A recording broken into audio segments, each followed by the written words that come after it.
Hello everyone, welcome to complex engineering. तो अभी हम लोग ये वाली वीडियो में बात करने वाले OHE के ओवरलैपिंग प्रोसेस के बारे में। अभी अगर हम लोग देखें, यहाँ पर ये हमारा पूरा जो रेलवे जो सिस्टम है बहुत वास्ट सिस्टम है, राइट। तो यहाँ पर ये जो एंटायर जो सिस्टम होता है रेलवे का, इसको हम लोग क्या करके रखते हैं, अलग अलग सेक्शन में क्या करके रखते हैं, डिवाइड करके रखते हैं, राइट। जैसे फॉर एग्जांपल अगर हम लोग देखें, हमारा जो एंटायर जो OHE जो सिस्टम होता है, एंटायर हमारा पूरा जो OHE वायर होता है उसको हम लोग कंटिन्यूसली रन नहीं करा रहे होते।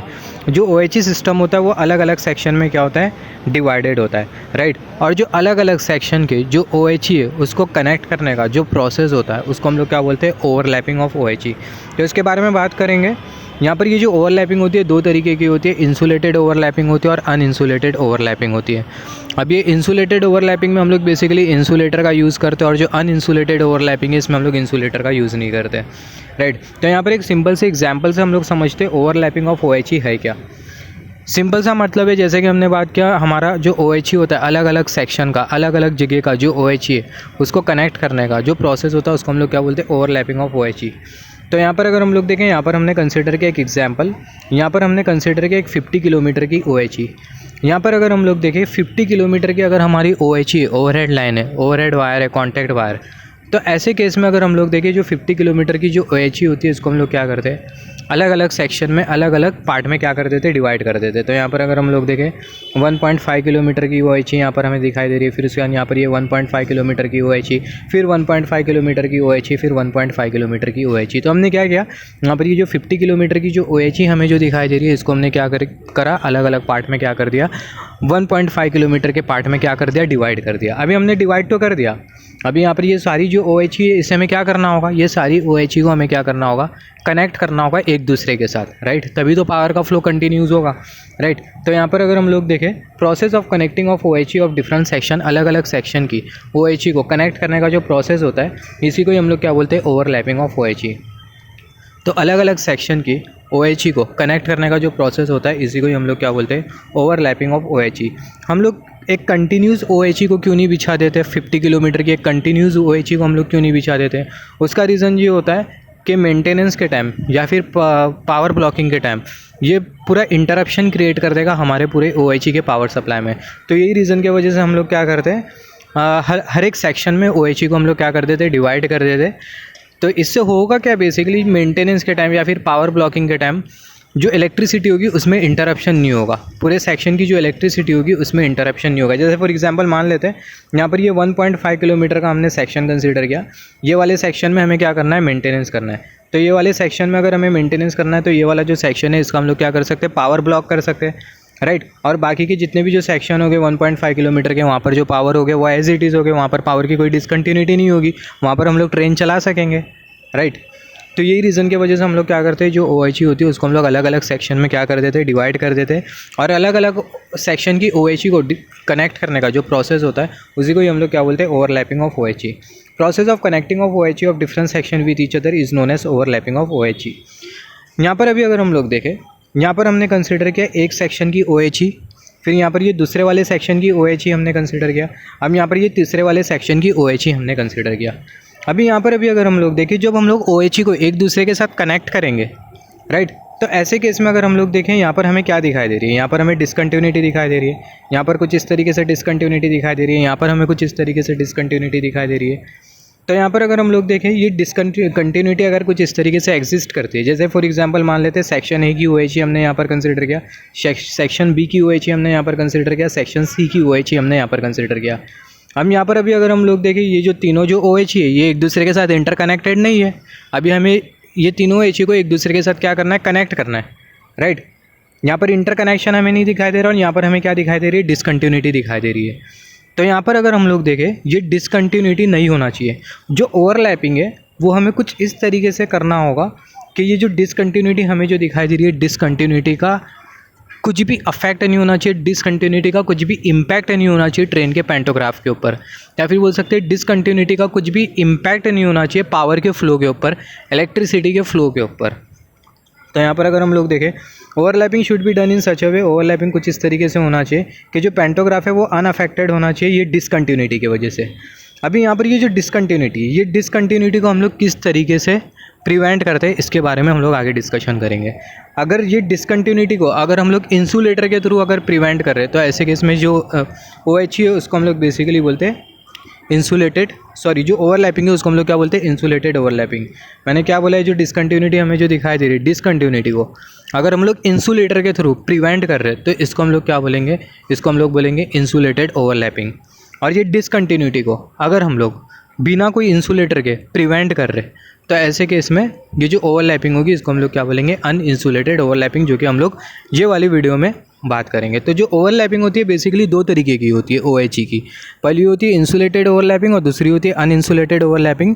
तो यहाँ पर हम लोग अनइंसुलेटेड ओवरलैपिंग के बारे में बात करेंगे, जिसमें हम लोग ये देखेंगे कि जो डिसकंटिन्यूटी होती है इसको हम लोग बेसिकली प्रिवेंट करते हैं विदाउट एनी इंसुलेटर, और ये रीज़न की वजह से इसको हम लोग बेसिकली बोलते हैं अनइंसुलेटेड ओवरलैपिंग। यहाँ पर अगर हम लोग देखें overlapping is also important to prevent sag due to thermal expansion. यहाँ पर हमने ये देखा कि जो ओवरलैपिंग होती है वो क्या होती है। जो ओवरलैपिंग होती है एक ऐसा प्रोसेस होता है जिसमें हम लोग अलग अलग सेक्शन की जो OHE होती है उसको हम लोग क्या करते हैं एक दूसरे के साथ इंटरकनेक्ट करते हैं। अभी यहाँ पर अगर हम लोग देखें जो ओवरलैपिंग है, ओवरलैपिंग करने का एक और एक मेन इंपॉर्टेंट रीज़न क्या होता है। जैसे हमने बात की हम लोग ओवरलैपिंग क्यों करते हैं, ओवरलैपिंग हम लोग इसलिए करते हैं ताकि पूरा जो सेक्शन है उसको हम लोग अलग अलग पार्ट में क्या कर पाए, पूरी जो OHE है उसको हम लोग अलग अलग पार्ट में डिवाइड कर पाए, ताकि हमें मेंटेनेंस के लिए ईज़ हो जाए, पावर ब्लॉकिंग के लिए ईज़ हो जाए, पावर फेलियर के लिए ईज़ हो जाए, राइट, इलेक्ट्रिसिटी में किसी भी तरीके का इंटरप्शन ना हो। तो इसलिए हम लोग क्या करते हैं OHE की ओवरलैपिंग कर देते हैं, राइट।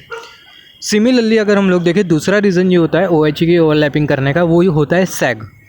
यहाँ पर मान लेते हैं हमने 50 किलोमीटर की डायरेक्टली हमने एक OHE लाइन बिछा डाली, 50 किलोमीटर की हमने कंटिन्यूस OHE इंस्टॉल कर डाली, राइट। अभी यहाँ पर अगर हम लोग देखिए 50 किलोमीटर की अगर हम लोग ये कंटिन्यूस OHE अगर हम लोग इंस्टॉल कर देंगे, थर्मल एक्सपांशन की वजह से होगा क्या, जो सैग होगा वो अराइज़ करेगा। और अगर सैग अगर अराइज़ करता है, सैग हमें पता है सैग का मतलब क्या है, ये हमने डिस्कशन किया पावर सिस्टम में, राइट। जो सिंपल भाषा में अगर सिंपल वर्ड में बोलूँ, सैग का मतलब ये होता है कि हमारा जो वायर होगा वो क्या हो जाएगा, झुल जाएगा। जो कॉन्टैक्ट वायर होगा जिसके कॉन्टैक्ट में हमारा पेंटोग्राफ होगा, जो वायर होगा वो क्या हो जाएगा, झुल जाएगा, नीचे की तरफ लटक जाएगा। तो इसको हम लोग क्या बोलते हैं, इसी को हम लोग बेसिकली बोलते हैं सैग। अगर हम लोग कंटिन्यूस वायर अगर हम लोग रन करवाते अगर ओवरलैपिंग नहीं करते तो ऐसे केस में हमें क्या मिलेगा, ऐसे केस में हमें सैग मिलेगा। और ये सैग की वजह से होगा कि हमारा जो पेंटोग्राफ होगा उसमें प्रॉब्लम क्रिएट होगी। जो पेंटोग्राफ होगा वो OHE के कांटेक्ट में बराबर से नहीं रह पाएंगे, और पेंटोग्राफ अगर OHE के कांटेक्ट में बराबर नहीं हो पाता है तो करंट कलेक्शन बराबर नहीं हो पाएगा, जिसकी वजह से स्पार्किंग जनरेट होगी, जो कि बेसिकली हमारे लिए ट्रेन के लिए हमारी डिज़ायरेबल नहीं होगा। तो दूसरा रीज़न ये होता है कि जो ओवरलैपिंग होती है ये इसलिए हम लोग करते हैं ताकि जो सैग है थर्मल एक्सपांशन की वजह से उसको हम लोग क्या कर पाए, प्रिवेंट कर पाए। अभी यहाँ पर ये जो ओवरलैपिंग हम लोग जो कर रहे हैं, कौन सी ओवरलैपिंग है, जो ओवरलैपिंग है वो है बेसिकली हमारी अनइंसुलेटेड ओवरलैपिंग, राइट। तो किस तरीके से हम लोग ये ओवरलैपिंग करेंगे उसी के बारे में हम लोग बात करेंगे, राइट। तो यहाँ पर अभी अगर हम लोग देखें ये फिगर हमें बहुत अच्छी तरीके से समझना है। यहाँ पर अभी अगर हम लोग देखें ये है मास्ट का मतलब क्या होता है, इसके बारे में हम लोग मास्ट के बारे में हमने ऑलरेडी डिस्कस किया कैंटिलीवर की वीडियो में। जो हमारा जो कैंटिलीवर जिस असेंबली के साथ फिक्स्ड होता है, जिस पोल के साथ फिक्स्ड होता है उसको हम लोग क्या बोलते हैं, मास्ट बोलते हैं। तो यहाँ पर ये जो डॉट जो हमें जो दिखाई दे रहा है ये क्या है, ये है मास्ट। तो यहाँ पर ये हमें मास्ट दिखाई दे रहा है, कर्सर की टिप। यहाँ पर ये दूसरा मास्ट दिखाई दे रहा है, यहाँ पर ये तीसरा वाला मास्ट दिखाई दे रहा है, और यहाँ पर ये हमें कौन सा वाला मास्ट दिखाई दे रहा है, चौथा वाला मास्ट दिखाई दे रहा है, राइट। फिर उसके बाद अभी अगर हम लोग देखें पहला वाला मास्ट, और ये जो हमें जो लाइन जो दिखाई दे रही है ये हमारा कैंटिलीवर। फिर यहाँ पर ये दूसरा वाला मास्ट, ये वाली जो लाइन जो दिखाई दे रही है कर्सर की टिप, ये है कैंटिलीवर। ये तीसरा वाला मास्ट, इसके साथ ये वाली जो लाइन जो दिखाई दे रही है ये कैंटिलीवर। ये चौथा वाला मास्ट, इसके साथ ये वाली जो लाइन जो दिखाई दे रही है ये क्या, ये हमारा कैंटिलीवर, जिसमें हमारा कैटेनरी वायर और कॉन्टैक्ट वायर लगा होता है। हम यहाँ पर अभी अगर हम लोग देखें यहाँ पर ये जो हमें जो दिखाई दे रहा है, जो कि कर्सर की टिप शो कर रही है, इसको हम लोग बेसिकली बोलते हैं काउंटर वेट, जिसे ऑटो टेंशनिंग डिवाइस भी बोला जाता है, जिसके बारे में हम लोग बात करेंगे। और सिमिलरली यहाँ पर भी हमें क्या दिखाई दे रहा है, इसको भी हम लोग क्या बोलते हैं, इसी को भी हम लोग बेसिकली काउंटर वेट बोलेंगे, जो कि बेसिकली ऑटो टेंशनिंग डिवाइस, जिसके बारे में हम लोग आगे बात करेंगे। हम यहाँ पर अगर हम लोग देखें जो OHE होती है उसको भी हम लोग दो टाइप में क्लासीफाई करते हैं, रेगुलेटेड OHE और अनरेगुलेटेड OHE, राइट। जिस OHE में ये ऑटो टेंशनिंग डिवाइस होता है उसको हम लोग क्या बोलते हैं, रेगुलेटेड OHE। यहाँ पर अगर हम लोग देखें इसको हम लोग ये कर्सर की टिप, इसको हम लोग बेसिकली काउंटर वेट भी बोलते हैं और ऑटो टेंशनिंग डिवाइस भी बोलते हैं। इसको हम लोग काउंटर वेट भी बोलते हैं और ऑटो टेंशनिंग डिवाइस भी बोलते हैं, राइट। ये कुछ इस तरीके से दिखता है, मैं बता देता हूँ फिगर में ताकि हमें चीज़ें समझ में आए बहुत अच्छी तरीके से। तो ये कुछ इस तरीके से हमें दिखाई देता है। तो यहाँ पर ये है काउंटर वेट, जिसे हम लोग ऑटो टेंशनिंग डिवाइस बोल रहे हैं, जिसके बारे में हम लोग बात करेंगे। तो ये काउंटर वेट है कुछ इस तरीके से, राइट। तो ये हमारा काउंटर वेट है जो कि हमें कर्सर शो कर रहा है। यहाँ पर अगर हम लोग ये वाली फिगर में देखें तो ये वाली फिगर में हम लोग बहुत अच्छी तरीके से देख सकते हैं। यहाँ पर ये जो हमें जो दिखाई दे रहा है, जस्ट होल्ड ऑन, हाँ, यहाँ पर ये जो हमें जो दिखाई दे रहा है इसको हम लोग बेसिकली बोलते हैं काउंटर वेट।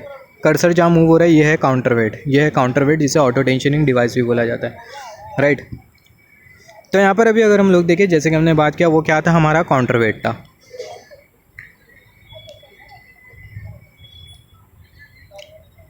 तो यहाँ पर ये हमने क्या कंसीडर किया था, यहाँ पर ये हमने काउंटर वेट कंसीडर किया था। Just a second. तो यहाँ पर ये हमने क्या कंसीडर किया, यहाँ पर ये हमने काउंटर वेट कंसीडर किया। यहाँ पर ये काउंटर वेट और यहाँ पर ये काउंटर वेट। अभी हमें पता है दो पोल के बीच में या फिर दो मास्ट के बीच में जो डिफरेंस होता है उसको हम लोग क्या बोलते हैं, स्पैन बोलते हैं, राइट। हमें पता है ये हम लोग पावर सिस्टम में पढ़ चुके हैं, इलेक्ट्रिकल इंजीनियरिंग के कॉन्सेप्ट अगर हम लोग फैमिलियर हो तो हमें पता होता है दो पोल के बीच का जो डिस्टेंस होता है उसको हम लोग क्या बोलते हैं, स्पैन। तो यहाँ पर अगर हम लोग देखें, यहाँ पर ये वाला पोल और ये वाला पोल दोनों के बीच का जो स्पैन है वो S1।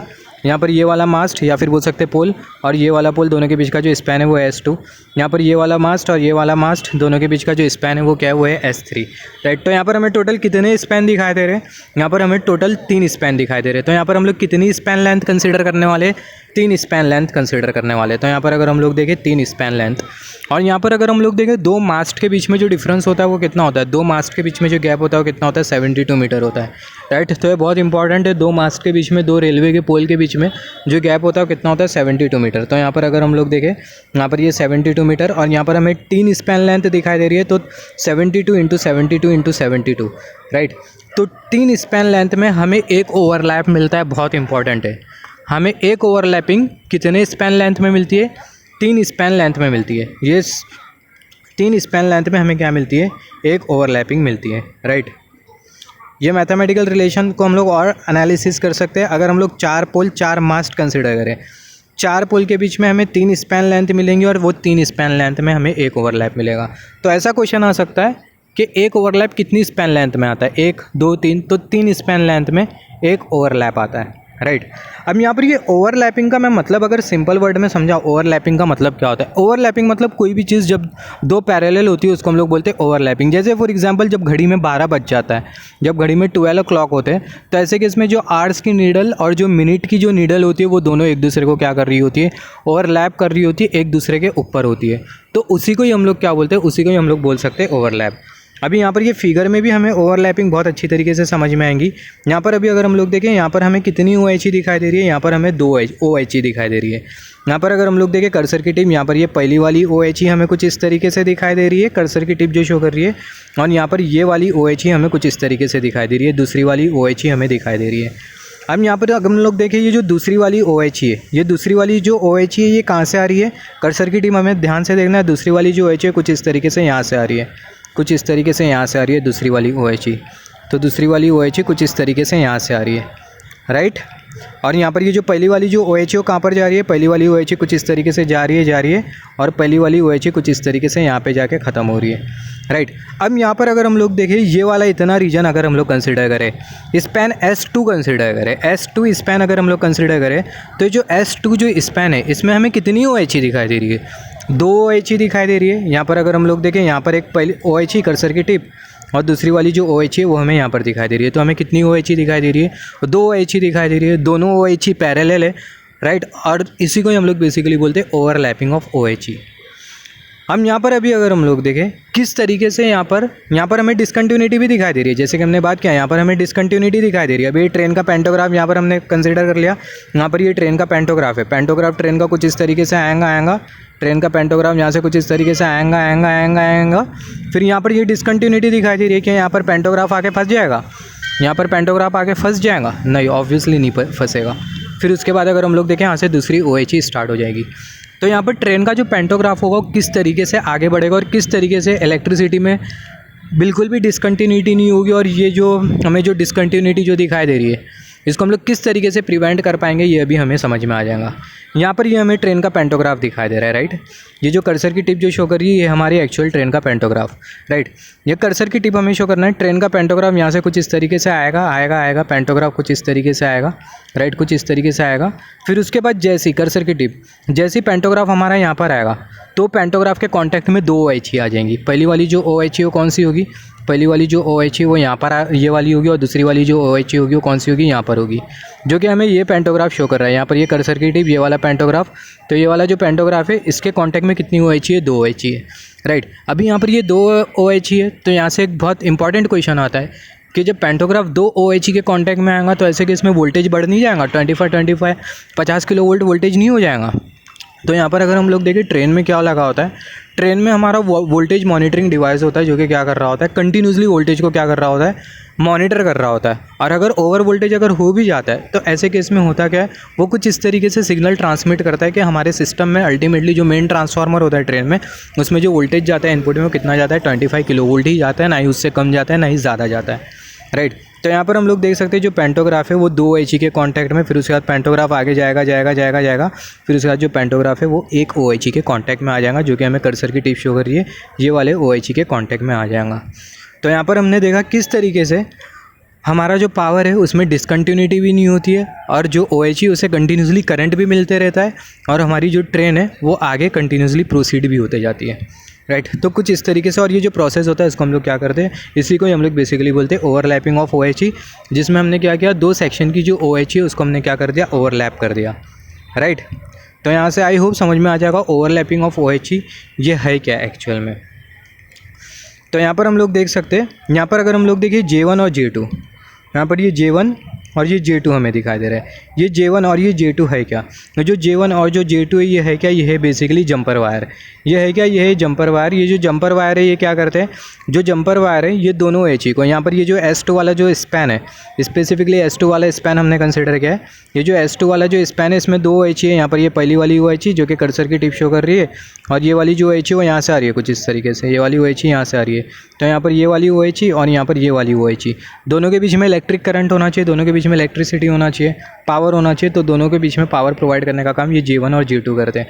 J1 और J2 है क्या, ये है बेसिकली जंपर है, और ये दोनों जो जंपर वायर है ये क्या करेंगे, दोनों OH को इलेक्ट्रिकली कनेक्ट करेंगे। तो यहाँ पर अगर हम लोग देखें, both are jumper wire which connect both the OH electrically. तो ये दोनों जो जंपर वायर होगी क्या करेंगे, दोनों OH को क्या करेंगे, इलेक्ट्रिकली कनेक्ट करने का काम करेंगे।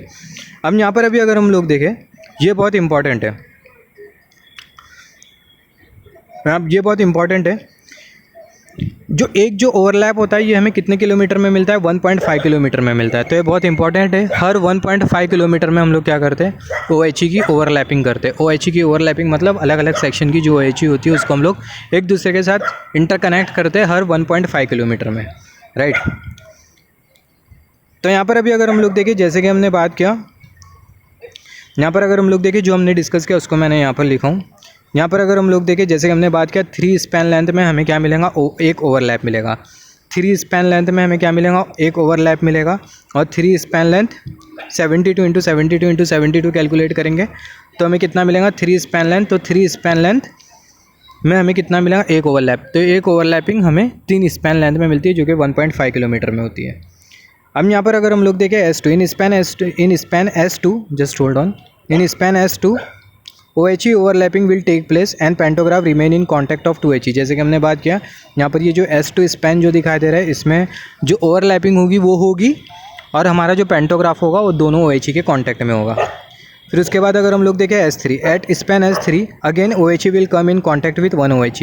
तो जैसे कि हमने बात किया, यहाँ पर ये जो S3 स्पैन जो दिखाई दे रहा है, S3 स्पैन में अगेन हमारे जो पेंटोग्राफ होगा वो एक ही OH के कॉन्टैक्ट में आ जाएगा, राइट। यहाँ पर अगर हम लोग देखें, this overlapping is uninsulated overlapping. यहाँ पर अभी अगर हम लोग देखें, यहाँ पर कोई इंसुलेटर का यूज़ किया गया है क्या, ऑब्वियसली यहाँ पर कोई इंसुलेटर का यूज़ नहीं किया गया है। तो यहाँ पर ये जो ओवरलैपिंग होती है इसको हम लोग बेसिकली अनइंसुलेटेड ओवरलैपिंग बोलते हैं। तो यहाँ पर अगर हम लोग देखें, this overlapping is uninsulated overlapping because there are direct electrical connection. यहाँ पर हमें डायरेक्टली इलेक्ट्रिकल कनेक्शन दिखाई दे रहा है, डायरेक्ट यहाँ पर इलेक्ट्रिकल कनेक्शन है। कोई इंसुलेटर दिखाई दे रहा है क्या, नहीं दिखाई दे रहा है, डायरेक्ट इलेक्ट्रिकल कनेक्शन है, राइट। अगर इंसुलेटर यूज़ किया होता तो ऐसे इसमें इसको हम लोग इंसुलेटेड ओवरलैपिंग बोल सकते थे, मगर यहाँ पर इंसुलेटर यूज़ नहीं किया है तो इसको हम लोग बेसिकली बोलते हैं अनइंसुलेटेड ओवरलैपिंग, राइट। तो यहाँ पर ये जो ओवरलैपिंग है इसको हम लोग अनइंसुलेटेड ओवरलैपिंग बोलते हैं, क्योंकि यहाँ पर डायरेक्ट इलेक्ट्रिकल कनेक्शन किया गया है और कोई इंसुलेटर का यूज़ नहीं किया गया है। There is no OHE between first and second OHE। यहाँ पर अभी अगर हम लोग देखें, यहाँ पर ये जो फर्स्ट और सेकेंड OHE है, यहाँ पर ये वाली जो OHE है, ये वाली जो OHE है, ये है फर्स्ट OHE, और यहाँ पर ये वाली जो OHE है, ये है सेकेंड OHE, नई वाली OHE, ये वाली सेकेंड OHE है, राइट। तो यहाँ से हमें समझ में आ गया होगा। अब यहाँ पर एक चीज़ और नोट करें, यहाँ पर अभी अगर हम लोग देखें, जैसे कि हमने बात किया, यहाँ पर ये वाली जो ओवरलैपिंग है, इसको हम लोग कौन सी ओवरलैपिंग बोल रहे हैं? इसको हम लोग अनइंसुलेटेड ओवरलैपिंग बोल रहे हैं, क्योंकि यहाँ पर हमने कोई इंसुलेटर का यूज़ नहीं किया। सेम फिगर हमने यहाँ पर कंसिडर किया, यहाँ पर हमने कुछ इस तरीके से क्या लगा दिया, यहाँ पर हमने कुछ इस तरीके से इंसुलेटर लगा दिया। तो यहाँ पर अगर हम लोग इंसुलेटर लगा देंगे तो ऐसे केस में ये जो ओवरलैपिंग होगी इसको हम लोग क्या बोलेंगे? Insulated overlapping.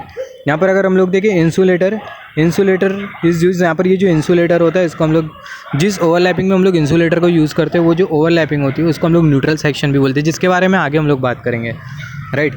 तो हमें सिंपल रखना है, कॉन्सेप्ट ज़्यादा कॉम्प्लेक्स नहीं बनाना है, सिंपल रखना और चीज़ों को समझना है। तो यहाँ पर हमने कुछ इस तरीके से इंसुलेटर लगा दिया, तो इसको हम लोग कौन सी इसको हम लोग कौन सी ओवरलैपिंग बोलेंगे? इसको हम लोग बेसिकली बोलेंगे insulated overlapping. This OHE is known as insulated OHE, और ये जो ओवरलैपिंग होगी इसको हम लोग क्या बोलेंगे?